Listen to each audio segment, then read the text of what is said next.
Today, I'm going to show you a simple cinematic lighting setup for your YouTube videos with just one light, taking your videos from this to this. For full disclosure, Zhuyin very kindly sent me their Molus G300 to help make this video. The first step for having a good looking shot is considering where you should be positioned.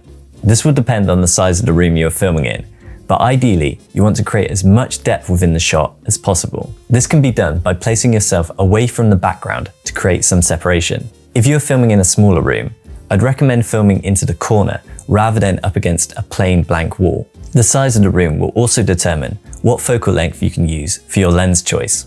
I personally prefer to shoot at roughly 35mm. If you're in a more confined space, you may want to consider using something wider.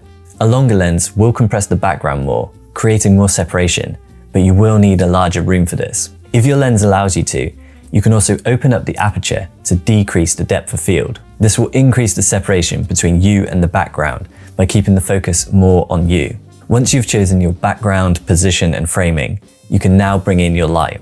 This main light will be your key.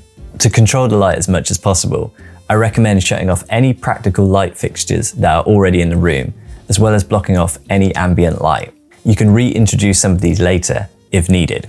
In order to create a nice soft looking image, you'll need a large light source. A good rule of thumb is, the larger the light source, the softer it will be. You can also increase the softness by positioning the light as close to you or your subject as possible. I've attached a large softbox to the Molus G300, which has greatly increased its size as well as diffusing it. Inside the softbox are two diffusion layers. This is great for helping me create that nice soft light source, but it also decreases the power coming from the light. Personally, I prefer not to change my camera settings once I've got it set up, so I'll need to adjust the power output on the light to compensate for this. Because this particular light is 300 watts, it's not really much of an issue, but if I was using something with a smaller power output, I may want to consider actually changing my camera settings, like adjusting the ISO for example.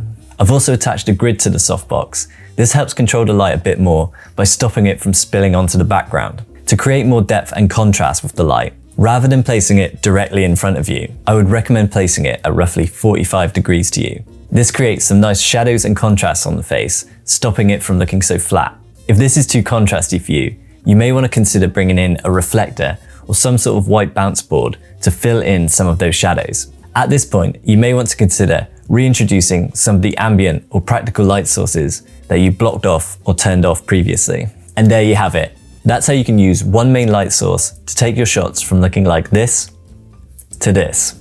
If you have any questions, let me know in the comments below. And if you want to see more videos like this, you can subscribe here or carry on watching one of these videos. I look forward to seeing you next time. Take care.